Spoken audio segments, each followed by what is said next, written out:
के कहते हैं कि हमारे बल्ले बल्ले हम तो भाई जीत गए हैं, हमारी जीत हुई है, जनता की जीत हुई है। अब कैसे जीत हुई है वो जाने, लेकिन जनता आने वाले समय में जब 1.5 साल के बाद में यानी अगले साल अक्टूबर में जब महाराष्ट्र में चुनाव होगा तो दूध का दूध और पानी का पानी हो ही जाएगा। बढ़ते हैं आगे चुनाव की तरफ, और एक चुनाव इधर भी कर्नाटक में संपन्न करवाया गया है लगभग 73% मतदान के साथ में। और अब बारी है रिजल्ट की, और रिजल्ट जो है वो परसों है यानी 13 मई को। और उससे पहले सबकी धुकधुकी, सबसे ज्यादा धुकधुकी जो है वो बीजेपी की है, और बीजेपी के लोग बिल्कुल बौखलाए हुए हैं। कुलबुलाहट इतनी ज्यादा है कि कुछ भी अनाप शनाप कह रहे हैं। उसका 2 नमूना आप लोगों के सामने शुरुआत में रखा था। कई सारे साथी कह रहे हैं कि भाई साहब अमित मालवीय का ट्वीट मत दिखाया करो, बहुत लंबी लंबी ट्वीट तो करते ही है, उसके साथ साथ एम्बुलेंस से लेकर के क्या क्या नहीं कह देते हैं। लेकिन जो कुछ कल रात से हम लोग अभी तक देख रहे हैं उस पर एक टिप्पणी चाहता हूं, और दूसरे प्रशांत टंडन जी के पास आना चाहता हूं। और दूसरी बात ये कि दूसरे भी कई सारे आए हैं, एग्जिट पोल आए हैं प्रशांत जी। उन एग्जिट पोल में भी अब जैसे इंडिया टुडे माई एक्सिस का एग्जिट पोल जो है वो हमारे एग्जिट पोल के आसपास है, करीब है। चाणक्य का एग्जिट पोल हमसे 10 सीट कम है, हम 134 दे रहे हैं, वो 120 दे रहे हैं, हमसे 14-15 सीट कम है।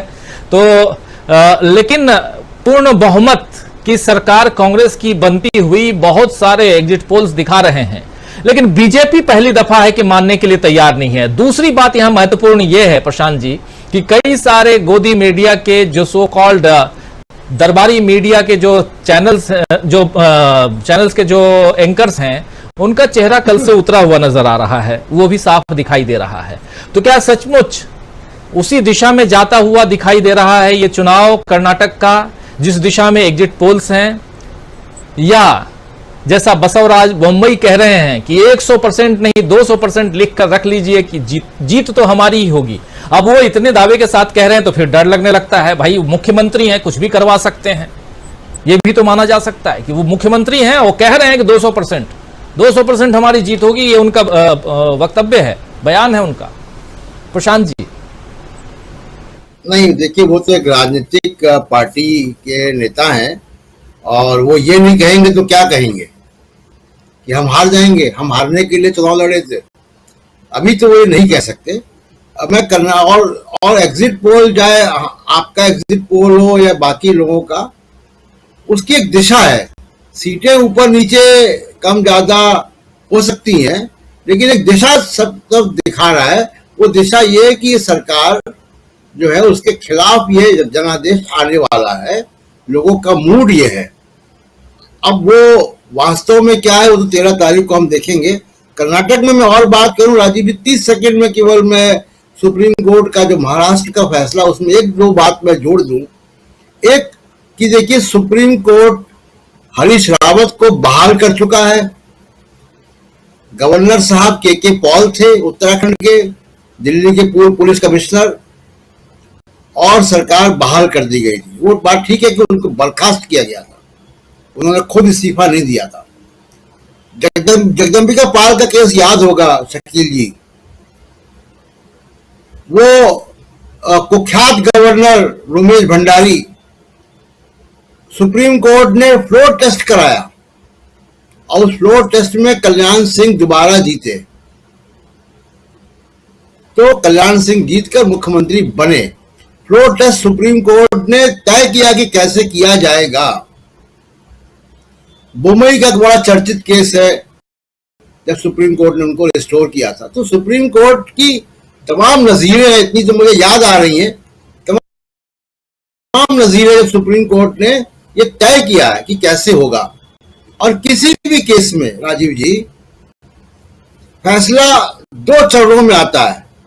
पहला फैसला होता है कन्विक्शन, सजा कितनी है, और दूसरा फैसला होता है कि सजा की अवधि क्या है। तो आप मुजरिम हैं या नहीं है, वो पहला फैसला होता है। उसके बाद दूसरा फैसला होता है कि सजा कितनी है। अदालत मुजरिम करार करने के बाद, अपराधी करार करने के बाद किसी को उसकी अंतरात्मा पे नहीं छोड़ती कि आप तय कर लो कि आपको क्या करना है। कि आप खुद जेल चले जाओगे। तो मुजरिम की अंतरात्मा पे नहीं छोड़ा जाता है।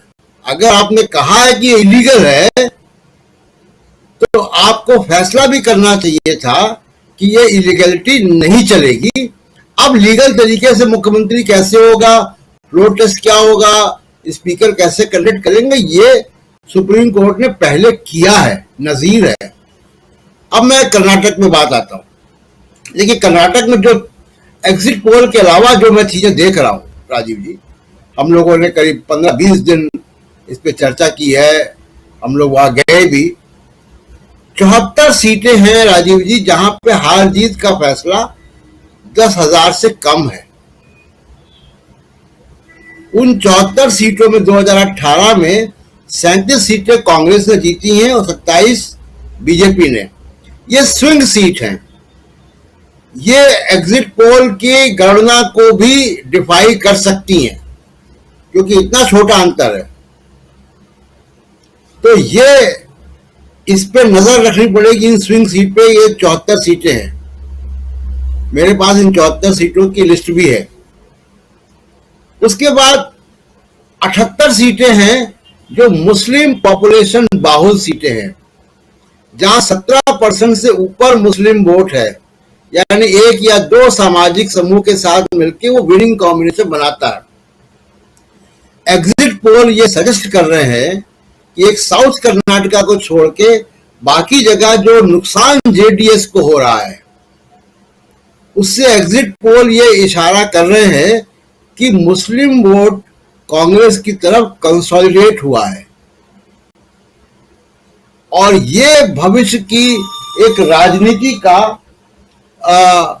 की तरफ इशारा कर रहा है कि भविष्य की राजनीति भारत की कैसी होगी इस इलेक्शन के बाद।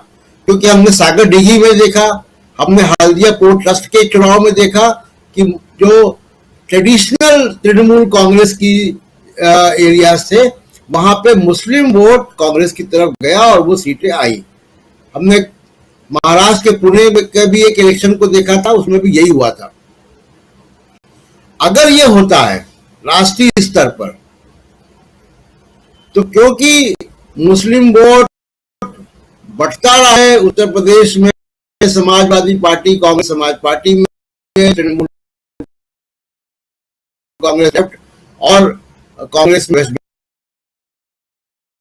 बंगाल में और जगहों पे हम देख लें, बिहार में या तमाम जगहों पे जहां पे मल्टी पार्टीज एग्जिस्ट करती हैं।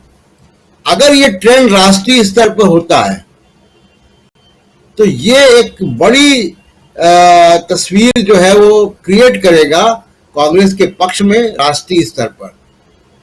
तो मेरे ये दो टेक हैं कर्नाटका के इलेक्शन में कि ये दो चीजें होने जा रही हैं। तीसरी एक इंपॉर्टेंट बात ये है राजीव जी, बोमई साहब एक नॉन एक्टर हैं, उनको हम किनारे कर दिया, उनको बीजेपी ने खुद किनारे कर दिया।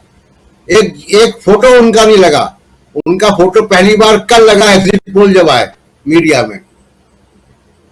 ये चुनाव क्षेत्रीय नेताओं को किनारे करके नरेंद्र मोदी ने खुद लड़ा है। सारे इश्तिहार में, सारे रोड शो में, सारी रैलीज में कोई आसपास नहीं था और राष्ट्रीय मुद्दों पर लड़ा है, हिंदुत्व के मुद्दों पर लड़ा है, क्षेत्रीय मुद्दों पर नहीं लड़ा है। तो ये चुनाव अगर एग्जिट पोल की तरफ जाता है 13 तारीख को, तो नरेंद्र मोदी की जो जिसको कहा जाता है करिश्मा, जादू या उनकी पकड़, इन सब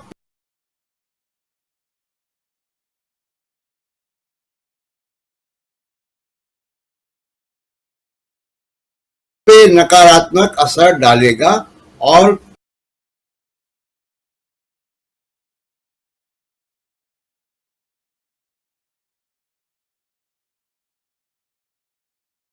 ये भविष्य की राजनीति को तय करेगा कि किस तरफ 2024 का मामला जा रहा है। राजीव, बहुत महत्वपूर्ण, बहुत ही इंपॉर्टेंट डे 13 मई। कौन आएगा कौन जाएगा 13 मई को पता चल जाएगा, लेकिन भविष्य की राजनीति